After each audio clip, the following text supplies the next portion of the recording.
क्यों होनहार लिन ने चुना चीटिंग का रास्ता? क्या बैंक तैयार होगा लिन का साथ देने के लिए? क्या मजबूरी हमें अच्छे और बुरे के फर्क को भुला देती है? हाय दोस्तों, वेलकम टू आवर चैनल। आज मैं आपको एक सच्ची घटना पर आधारित एक थाई डकैती और थ्रिलर फिल्म का रिकैप देने जा रही हूँ, जिसका टाइटल है बैड जीनियस। फिल्म की शुरुआत लिन नाम की एक लड़की को दिखाते हुए होती है। वो एक हायर सेकेंडरी स्कूल की छात्रा है और वो इस समय अपने पिता के साथ रह रही है। एक दिन उसके पिता ने उसे एक नए प्रेस्टिजियस स्कूल में दाखिला दिलाया, लेकिन वो वहाँ पढ़ना नहीं चाहती क्योंकि एनरोलमेंट फी और अन्य खर्चों में उन्हें बहुत पैसा खर्च करना पड़ता। लिन के होशियार होने की वजह से वो स्कूल के लिए मूल्यवान है। प्रिंसिपल उसे स्कॉलरशिप देती है ताकि वो वहाँ पढ़ सके। अपनी आईडी के लिए फोटो खिंचवाते समय वो ग्रेस से मिलती है, जो एक अच्छे स्वभाव वाली लेकिन एकेडमिकली चैलेंज्ड लड़की है। वे दोनों अच्छे दोस्त बन जाते हैं। लिन के ऑपोजिट ग्रेस बहुत स्मार्ट नहीं है, लेकिन वो अन्य चीजों में काफी अच्छी है, जैसे कि उसके स्कूल में एक्स्ट्रा करिकुलर के दौरान उसकी एक्टिंग स्किल्स। पुस्तकालय में वो लिन को बताती है कि स्कूल ने एक नया नियम बनाया है। ग्रेड पास करने के लिए जनरल एवरेज लगभग 3.2 होना चाहिए। एज अ रिजल्ट ग्रेस उसे बताती है कि वो निश्चित रूप से परीक्षा में फेल हो जाएगी।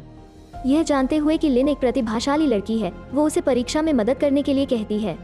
परीक्षा के दिन लिन को पता चलता है कि परीक्षा बिल्कुल वैसी ही है जैसे टीचर ने प्राइवेट ट्यूटरिंग सेशंस में लीक किए थे। वो ग्रेस को भी देखती है, यह महसूस करते हुए कि वो सवालों का ठीक से जवाब नहीं दे सकती है।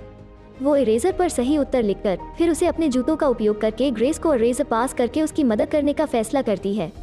वे लगभग टीचर द्वारा पकड़ लिए जाते हैं, लेकिन सौभाग्य से लिन समस्या पर काबू पा लेती है। अंत में ग्रेस को 3.87 जीपीए मिलता है, जबकि लिन को 4 जीपीए मिलता है। लिन को धन्यवाद देने के लिए ग्रेस उसे पूल पार्टी में आमंत्रित करती है ताकि वे अपने अच्छे ग्रेड का जश्न मना सकें।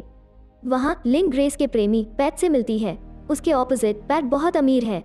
उसे ग्रेस से पता चलता है कि लिन ने परीक्षा में उसकी गर्लफ्रेंड की सफलतापूर्वक मदद की। इस वजह से वो उसे और उसके दोस्तों की परीक्षा में नकल करने के लिए बड़ी रकम की पेशकश करता है।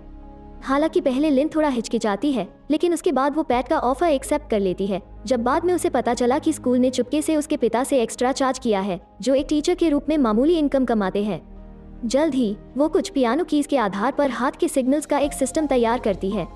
जैसे ही लिन कीज दबाती है, दबाने का प्रत्येक पैटर्न ए, बी, सी और डी अक्षरों का प्रेजेंट करेगा।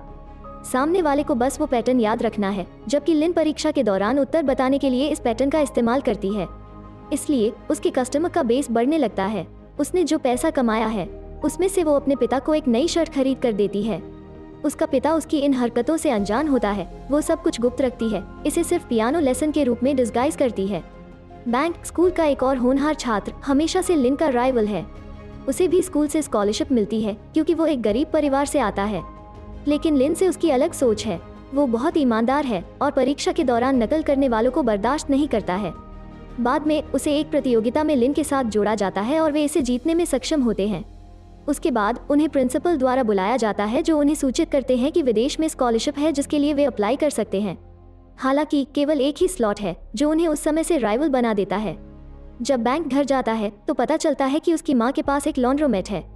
तब उसे पता चलता है कि वॉशिंग मशीन टूट गई है, इसलिए उसकी माँ को कपड़े हाथ से धोने पड़ते हैं। असहनीय महसूस करते हुए वो अपनी माँ को कपड़े धोने में मदद करने की पेशकश करता है। अगले दिन वो एक अन्य छात्र टोंग से संपर्क करता है। वो बैंक को बताता है कि वो कल स्कूल नहीं गया था क्योंकि वो बीमार था, इसलिए वो परीक्षा में उसकी मदद करने के लिए बैंक को कुछ पैसे देता है, लेकिन जाहिर है कि बैंक मना कर देता है। परीक्षा के दौरान बैंक गलती से टोंग को लिन के पेपर को देखते हुए देखता है। फिर वो उसे टोंग के व्यवहार के बारे में चेतावनी देने का फैसला करता है। दूसरी ओर लिन पहले से ही यह जानती है क्योंकि टोंग उन लोगों में से एक है जो उससे पियानो लेसन ले रहे होते हैं। बाद में बैंक टीचर को चेतावनी भी देता है जब वो अपना पेपर सबमिट कर रहा होता है, लेकिन टीचर को इसकी परवाह नहीं है क्योंकि एग्जाम को सेट ए और सेट बी में अलग किया जाता है ताकि चीटिंग पर काबू पाया जा सके। इस बीच लिन पहले अपनी परीक्षा समाप्त करती है, जो सेट ए होता है, क्योंकि वो एक साथ हाथ के सिग्नल्स का उपयोग करके अपने दोस्तों को आंसर बताती है। और जब टीचर उसकी ओर नहीं देख रहा होता, वो टोंग के साथ अपने पेपर को बदल लेती है, जो कि बी सेट होता है। वो सेट बी के भी सभी सवालों का समय के अंदर जवाब दे देती है। हैरानी की बात है कि उसके पास अपने बाकी दोस्तों को जवाब देने के लिए भी पर्याप्त समय रहता है। परीक्षा के बाद वो पकड़ी जाती है जब बैंक प्रिंसिपल को पहले चीटिंग के बारे में चेतावनी देता है, इसलिए उसके पिता को भी स्कूल बुलाया जाता है। प्रिंसिपल ने उसके पिता को बताया कि उसने क्या किया है। सजा के रूप में स्कूल उसकी स्कॉलरशिप को सस्पेंड कर देता है। इसके अलावा वो यह प्रिंसिपल पर भी अपनी भड़ास निकालती है कि यह वैसे भी पूरी स्कॉलरशिप नहीं थी क्योंकि उसके पिता से वो दूसरे खर्चे निकलवा ही रहे थे।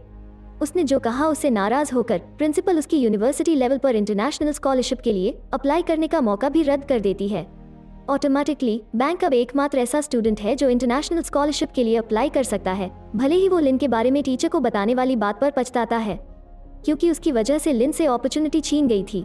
जब वो घर आती है तो उसके पिता उससे बहुत निराश होते हैं। वो लिन द्वारा दी गई शर्ट भी उतार कर रख देता है।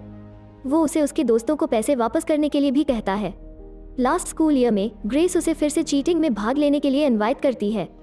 इस बार यह कोई साधारण एग्जाम नहीं है, बल्कि यूनिवर्सिटी में दाखिले के लिए एक इंटरनेशनल स्टैंडर्डाइज्ड एग्जाम है, जिसे STIC कहा जाता है। ग्रेस उसे यह भी बताती है कि पैट के माता पिता चाहते हैं कि वो और पैट बोस्टन यूनिवर्सिटी में स्टडी करें, इसलिए STIC एग्जाम पास करने से साबित होगा कि वे वहां स्टडी करने के एलिजिबल हैं या नहीं।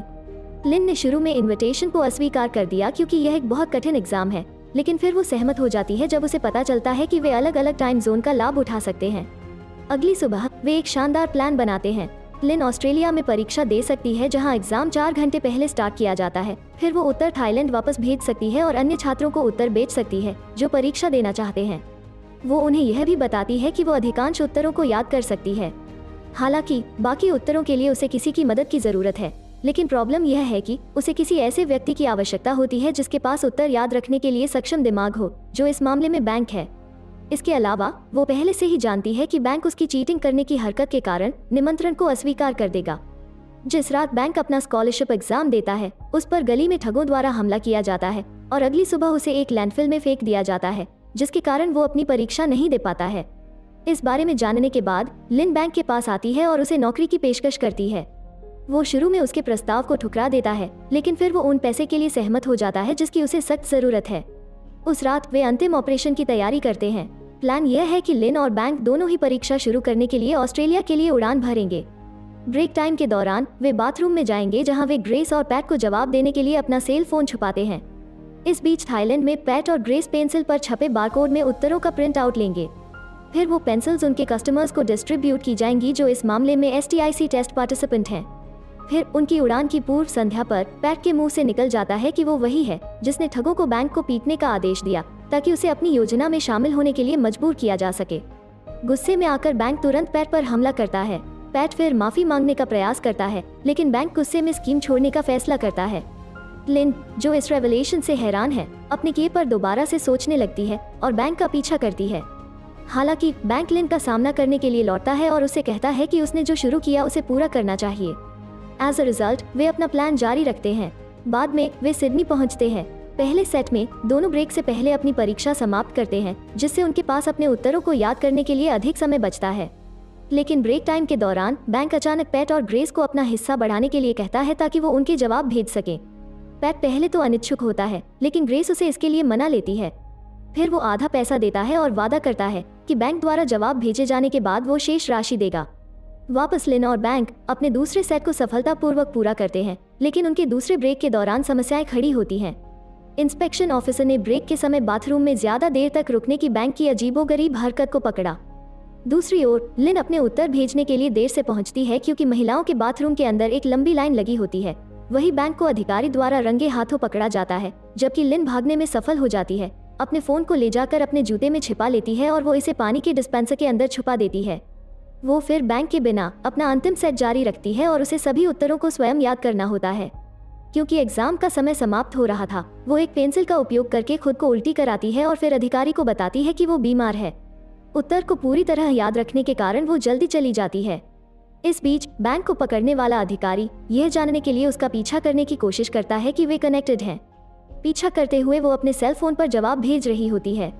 तभी कोई उससे टकराता है तो वो उत्तरों के अंतिम सेट को भेजने में लगभग फेल हो जाती है, लेकिन सौभाग्य से वो ऐसा करने में अंत में सफल रहती है। बाद में अधिकारी उसे पकड़ लेता है, उसे पूछताछ के लिए अपने साथ आने के लिए कहता है। पूछताछ के दौरान बैंक उसे यह कहकर छोड़ने के लिए कहता है कि वो उसे नहीं जानता। थाईलैंड लौटने पर लिन को पैट और ग्रेस द्वारा खुशी खुशी बधाई दी जाती है और यह भी पता चलता है कि उनकी प्लानिंग एक बड़ी सफलता थी, लेकिन वो सिडनी में अपने बुरे अनुभव के कारण अपने हिस्से के पैसों को लेने से इनकार कर देती है। अन्य पार्टिसिपेंट साथ जश्न मनाते हैं जिन्होंने STIC परीक्षा पास की थी। वे लिन को यह भी बताते हैं कि बैंक ने पहले ही उसका हिस्सा ले लिया है, लेकिन फिर वो ग्रुप चैट छोड़ देती है। कुछ समय बाद उसे बैंक द्वारा अपने स्थान पर आने के लिए आमंत्रित किया जाता है। ऐसा लगता है कि उसने अपनी माँ के कपड़े धोने के कारोबार को सुधारने में अपना हिस्सा इन्वेस्ट किया है। उसके बाद बैंक उसे दूसरी योजना शुरू करने की सूचना देता है। वो उसे यह भी आश्वासन देता है कि इस बार ये अधिक सुरक्षित और वाइट क्लाइंट बेस्ड होगा। जब लिन उसका ऑफर ठुकरा देती है तो बैंक उसे पूरे मामले का पर्दाफाश करने की धमकी देता है कि वही आखिरी योजना के पीछे का मास्टरमाइंड थी। लिन फिर उसे बताती है कि उसने ये सब छोड़ने और ईमानदारी से जिंदगी जीने का ठान लिया है। बाद में वो अपने पिता के सामने आंसू बहाती है, जो उसे दिलासा देता है और STIC संगठन को एक ऑफिशियल कन्फेशन प्रस्तुत करके खुद को छुड़ाने में उसकी मदद करता है। और इसी के साथ फिल्म खत्म हो जाती है। इस तरह की और वीडियो देखने के लिए सब्सक्राइब करें हमारे चैनल को, नोटिफिकेशन चालू करें और चैनल को मदद करने के लिए लाइक भी जरूर करें। देखने के लिए धन्यवाद।